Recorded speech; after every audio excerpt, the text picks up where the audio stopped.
Ooh, I like that Amina Brown. Woo, her stuff's great. Last week, kind of in a spontaneous fashion, Margot had those of us who had still attended this church at the old First Covenant building downtown come up here, who had made the journey, come here and just stand across the front, right? We didn't know we were going to do this, and she had us do that. And I was struck by how few of us there were. And you look at this little line of about 12 people, and I knew there was like 4 or another 6 missing. And in March, there was 30 of us still sitting here, doing church services. We did 4 months of church service with nothing but an outhouse out back. We hung in there. And now, here we are these months later, and of the 30 that were here in March getting ready to launch this church, there's probably about 20 of us left. But you look around the room, there's over 100 people sitting here, right? That's cool. Woo, yeah. But here's what's interesting. It means the vast majority of people sitting here are new to our church. It means when you come to church on any given Sunday morning, you don't know who's a church person and who's a visitor, right? And your chances are, odds are, everybody's a visitor. Just guess that they're a visitor. And we're kind of coming to that place after 5 months when maybe we need to start shifting gears and looking a little differently at who we are collectively as a church. Who are we? And where are we going with this thing? And is it going to be more than just attending a Sunday morning event? This last week, I was kind of thinking all these thoughts about church and whatnot, and I ran across a magazine that comes across my Facebook thread all the time. I love this magazine. I've been reading it for years and years. It's called Relevant magazine, and the September issue came out, and I go through. They just Christian kind of millennial authors writing about what they see happening in culture and society and the arts and thought and theology. It's a great magazine, and an article came out in there. Some guy was writing into the magazine, and his article was basically, I was hurt by the church. How can I re-engage? And then the author will respond to him. And it was interesting because his letter into the editor was, I used to be involved in a Christian community back when I was in college. Needless to say, I graduated and moved on. And now that I'm in the workforce, I understand I should get involved in the local church. However, something is holding me back. Quite a few times I felt betrayed and ostracized by the community I was in due to some of the drama that happened. It's hard for me to get involved into a new community given the fact I felt let down. Furthermore, it takes me a long time to get to know new people. How can I start a new change and have different expectations for a better outcome? Thank you, signed, Let Down. And the author, who is Eddie Kaufholz, he's a counselor, begins his response with these words. He says, do you hear that sound? Do you? It's the sound of thousands of people slow clapping this question, because like you, people are outside the church looking in and wondering if they can give it another go. And also like you, they've experienced betrayal, exclusion, drama, and failed expectations. It's pretty sad, really. It's interesting because as I read Relevant, that's a common theme in the magazine. In fact, it's a common theme quite a bit, is what's wrong with the church? What's wrong with people in the church? I get this all the time. I read this all the time and kind of investigate. I sat down here. I met a pastor recently. He pastors a church up on the north side. They're fairly new.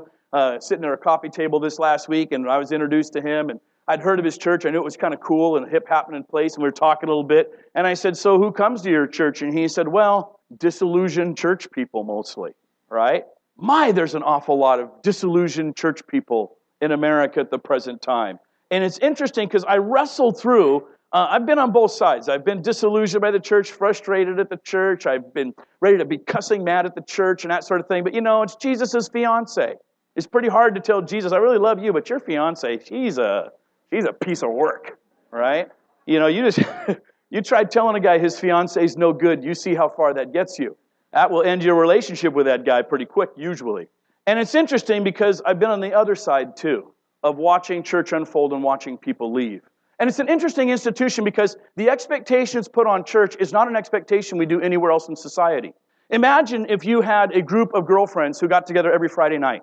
And you and this group of girlfriends, you met every Friday night, you met at the same restaurant. Periodically, you might change it up, but you knew at this restaurant on Friday nights, we get together, we either leave the kids behind, or we're single, we group together, we talk about our problems, we laugh, and we have some joy, we share our stories with each other, and oftentimes out of that Friday night thing, we also set up a Saturday appointment, or we might set up a recreational activity we do on Tuesday or Thursday, and this group of girls meets every Friday night all the time. And then one day, one of the girls just stops coming. And she just doesn't, show up at the group. What do? Well, you might make a phone call. Hey, we missed you. Where were you? Didn't see you. Or she comes back. Oh, you've been out of a group a couple of weeks. Yeah, I've been busy. Okay, but we still meet on Friday nights. And then little by little, one girl just drifts off and drifts off and drifts off. And later on, you hear someone say, yeah, well, that group of girls, they were awful. Why? Why? Well, they didn't care about me. What do you mean they didn't care about you? Well, they never talked to me much. They never did the things I wanted to do. Well, were they your friends? Could you have shown up at the Friday night and said, hey, I want to go fishing on Saturday? Anybody want to go fishing? Did you ever put together an idea? Did you put anything together? Well, no, not really. And so the expectation is this group of girls on Friday night's a rotten group of girls because you ran away from the relationships. You didn't stay in the relationships. While they're still having a relationship, you ostracized yourself and left, and it's their fault? No. In our society, whose fault would we say that is? We'd say the one who left. The one who leaves the group is the one leaving the relationships, right?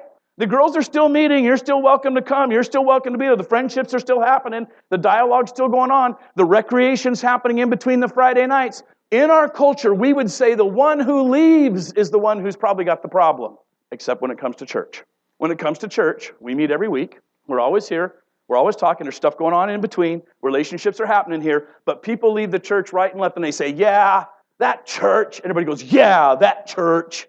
Hey, wait a minute. The one who leaves is usually the one who's walking out on the relationship, not the one who stays. And yet somehow we have this double standard when it comes to church, don't we? Imagine that you had a person who was dating, a guy dating a girl, and he was dating her and going out. One day you sit and say, well, how's the relationship going? Dating this girl. He goes, oh, it's awful. It's awful. She doesn't do all the things that I want to do. You say, well, really? Yeah. Yeah, do you ever mention the things? Do you ever make suggestions about what you would want to do? Do you ever take the lead, actually, maybe, and arrange what you would? No. Well, doesn't she do all the driving, and doesn't she pay for everything when you do go out? Yeah. Well, what's wrong with this relationship? She doesn't care about me. I'm not the focus. We would say to that guy, you are a narcissistic jerk, right? You are a self-indulgent, narcissistic jerk. And yet, isn't that what we do with church all the time, right? Church pays the bills, church puts it on, church makes it happen, everybody comes in. And if it isn't exactly right for us, we complain, and everybody goes, yeah, rotten church, right? And I know this because I've been there. I've been on the other side of it. I've watched people who never gave a dime, never served anywhere, never participated in anything, and didn't come to the myriad of things that the church offered, walk out, and months later you hear, well, what's wrong? Oh, yeah, they just thought your church sucked. And you're like, I don't know what to say, because it's a double standard that we don't apply in any of the other relationships in our world. In our worlds that we run, in our friendships and our families, we have a standard of how the relationships are going to work, and they're always give and take. They're always full participation, aren't they? If they're not full participation, then we know the relationship's not very good, but yet somehow we in America put the standard on church that church has to do all the participating, and I get to be the passive recipient who sits and judges it all. And I've been there myself. Where I finally just walked out and said, I'm done with church, don't want to have anything to do with it. And God had to get back here, boy, that kind of thing. I need you, I'm using you. And it's very interesting because when I look at what Jesus said about, being his disciple and following him, in John chapter 13, we're going to be a little, because of our tailgate party stuff, we're going to be a little out of Mark today. We're not going to do that series. I'm going to be a little briefer today. But there's this passage in the Gospel of Mark. It's the night towards the end of his life, near the Last Supper time, and he has this long section in the Gospel of John that he actually talks. And in John chapter 13, he gathers his disciples together, and he says this in verse 33. It's page 803 if you're using one of those brown Bibles. John chapter 13, I'm going to do verse 34. Jesus says, a new commandment I give you. Make sure you show up once a week and sing songs about me. No, wait. A new commandment I give you. Make sure you listen to at least a 45-minute speech about me once a week. No, wait, that's wrong too. A new commandment I give you. Read some of this book every day. No, it doesn't say that either. He says, a new commandment I give you. Love one another as I have loved you. So you must love one another. I got to tell you, that's the little part that kind of stinks right there. As I have loved you, love one another. How does Jesus love us? Does he give us a second chance? Yeah. Does he give us a third chance? Yeah.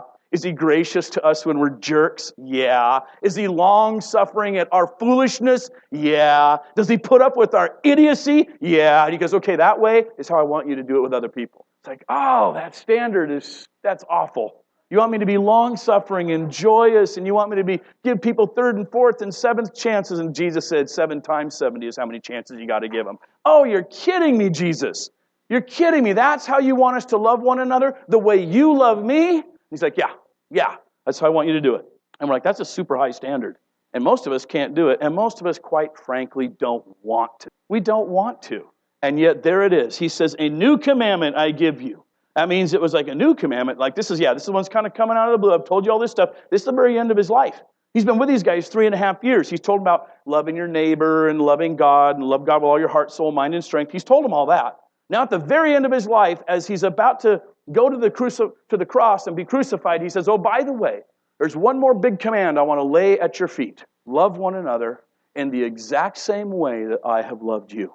And then he says this, by this, all men will know that you are my disciples if you love one another. And that's kind of crazy, isn't it? Usually it's like, how do you know you're a disciple of Jesus? Well, I show up at some facility on Sundays. We sing some songs about him. I listen to a 30 to 40-minute speech, which is pretty good about him. And if I'm really good, I throw some money in the bag when it comes around. And that's how people know I'm a disciple about Jesus. And if I get super serious, I read some Bible on the side. And maybe I get together with some other people and I study a little more. That's how people know I follow Jesus. And Jesus is like, yeah, it's interesting. Because his thing was, oh no, you'll be known by your love. How you love each other, this community of love. And how the community works in love with each other. That's how people will know you're the real thing or not. All the other stuff is cool, but it's not the measure of the real thing. If you want to measure the real thing, stick the thermometer in the real thing, it's about love. How do you love each other? And quite frankly, that's tough for us, all of us. It's easier to attend an event. It's so much easier to sit and be part of an event and listen to some guy talk and listen to some persons play music and hear a little bit of announcements that are going on, and then, amen, out the door, hit the car, we've done it. Done our duty. That is so much easier. But when Jesus says, no, here's how the community is going to work. You're going to have to fall in love with each other. You're going to have to make great friendships. You're going to have to tell your story to somebody, and somebody's going to tell their story to you. And when you hear their story, the good, the bad, and the ugly, you're going to have to stick by their side, and you're going to have to stay with them through it. And when you do that as a collective group, then people will know you're the real thing. And it's like, wow, that's so much harder and so much easier. Because you're not going to sit around building your friendships and having a sound check where the speakers ring on you on Sunday morning, right? That's what we do, right? It's sound check, speakers are ringing, let's fix that. You know what? It's sitting down over a cup of coffee and hearing someone's story. It's looking around the room. I'm looking at people that I know now there's people in this room who've been through the ringer. There's people in this room who've been in prison. There's people in this room who are battling cancer right now. There's people in this room who've lost a loved one recently to death. There's people in this room who've just, seen it all done. There's people in this room who are battling physical illnesses right now and barely, just sitting in a chair for any length of time is tough. And there's people in the room who are been through addictions and been through recovery and some still battling it. There's people in the room who are probably getting high on Friday night and they're here in church on Sunday morning right now, because they're trying to address all that angst and pain. And there's people in the room who are pretty stinking fascinating too. There's musicians in the room I can look around, and there's people who've been professional dancers in the room right now. Not with a pole either. I mean, real dancers. There's people who sing in choirs that go around traveling and do stuff in choirs. There's artists, there's professional artists in the room who paint and who take pictures and sell that art. It's phenomenal. There's some really interesting people here. There's people here who have traveled the world. There's people here who've lived in other countries. There's some incredible conversations of potentially your best friend that you'll ever know in your life sitting in the room right now, and you've not met them. And you've never met them. And they could be sitting in the room right now. All I could guarantee you, because of the, half of you I know, maybe less, is I can guarantee you this. There are some stinking fascinating people sitting in this room right now. Intelligent, witty, insightful, funny, hilarious, smart, cultured people who have done things in life that your jaw would drop if you had a conversation with them. And when that happens, you start having those conversations, you're like, you know what? It's so much easier to love. Because now I don't love them for the expectation of their performance for me, what they do for me, what they put on for me, how they take care of me. I'm just going to love them because they're stinking fascinating. And when those people are fascinating, you start saying, that's when you begin enduring. And you say, well, this person here is a little bit off the rocker, they say some inappropriate things once in a while, or a guy might cuss once in a while, and he's the pastor. I'm just making that part up right there. But you say, but because because I know their story and they know my story, I sort of tolerate all that stuff around the edges.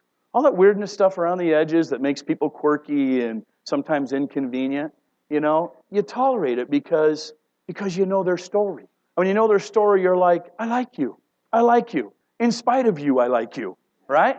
And that's what Jesus wants the Gathering House to be. We built this place designed on the idea that a group of us were somewhat, yes, we were working with a poor and poverty culture, but we were also kind of tired of waiting for the building to fill up on Sunday morning so you could do church.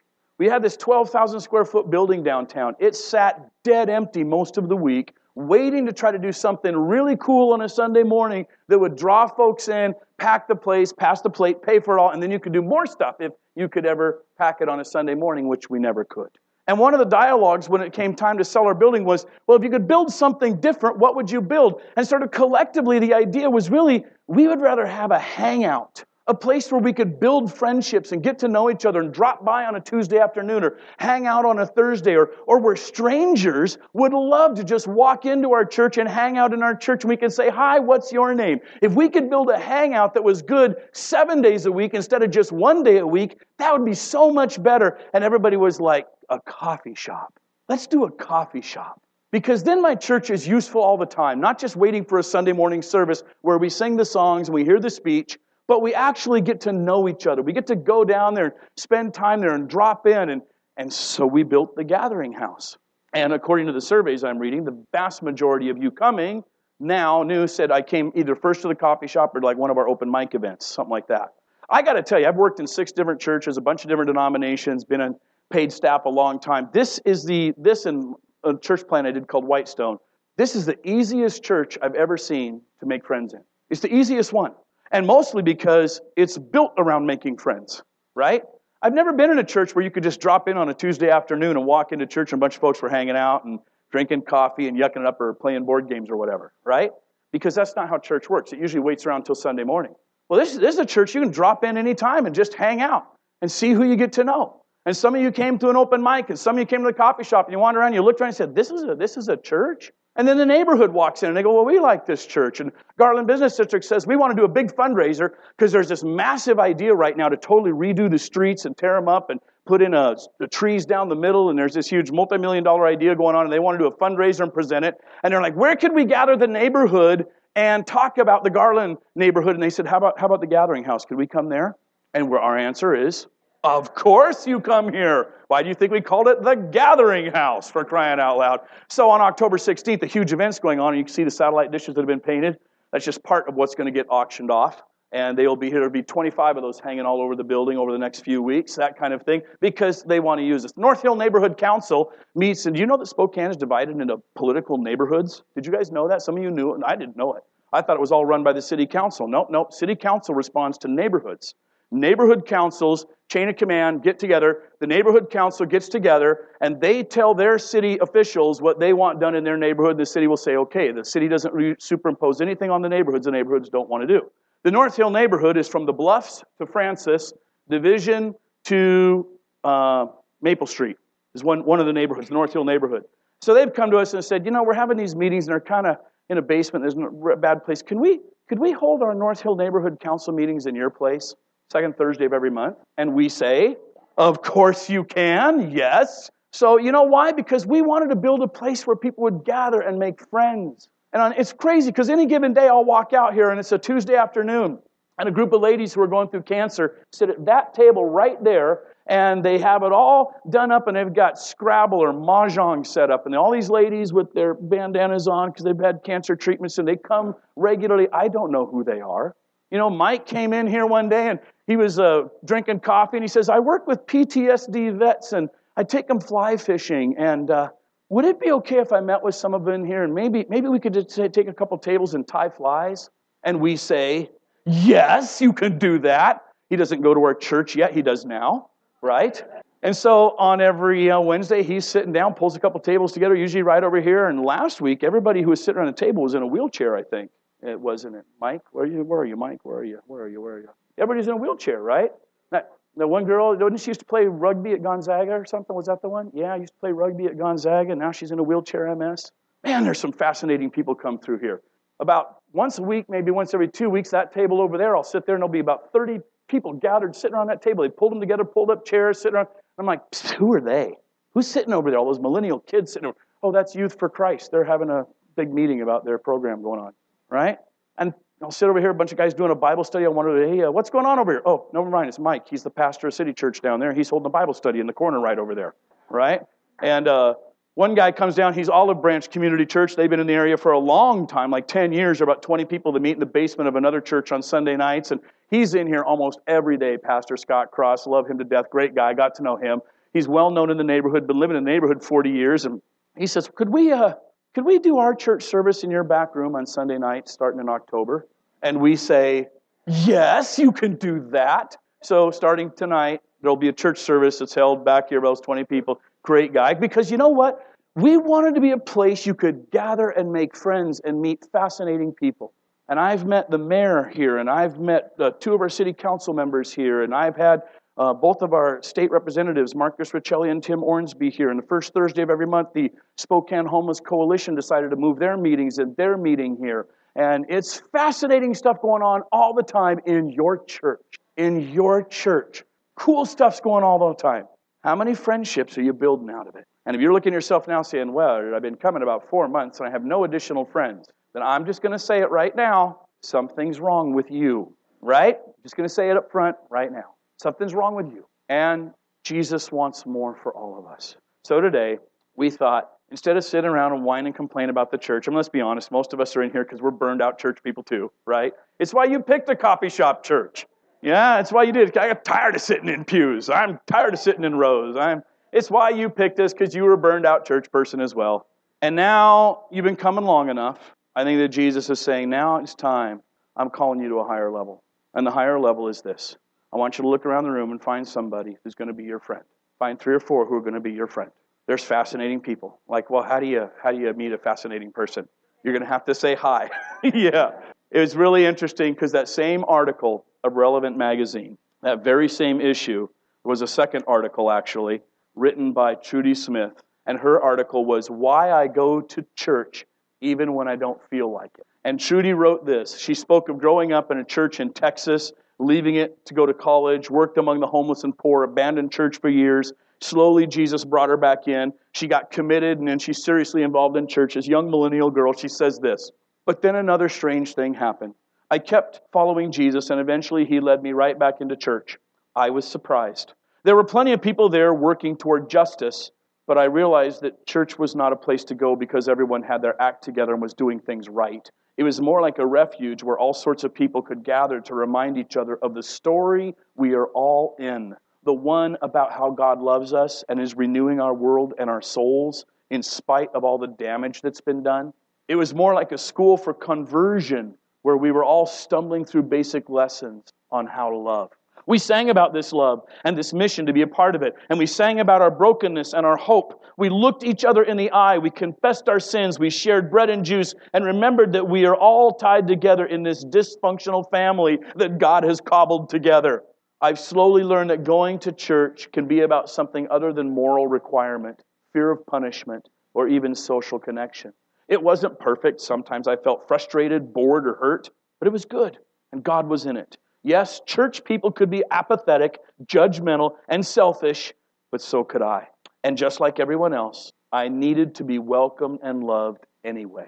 So I've slowly learned that going to church can be about something other than moral requirement, fear of punishment, social connection, getting spiritually fed, or even looking for like-minded people with whom to pursue justice in the world. Going to church can be about holding this space in which to experience the grace of God together, learn together, fail and forgive and stumble forward together. I've benefited from the sacrificial commitment and consistency of countless people who have welcomed me into community over the years. And now I recognize the invitation for me to do the same thing for others. To hold that space even on days when I don't seem to personally benefit from it. When the songs don't do anything for me. When I don't want to talk with people about the difficult week I've had. Or when I'd rather sleep in instead. It is then that I am invited to go to church anyway. Not because God or anyone else is judging me by my attendance. But because it is a chance for me to be church to the people who are sharing this journey with me. It is an opportunity to hold space for others to encounter God and to open space in myself to encounter, even when I least expect it, God in the midst of the people who are my church. Those are great words. And that's it. Holding space together. Today we're going to do it with hot dogs or bratwurst or whatever. I don't know, right? Hot dogs. When I first came to faith, it was 1975.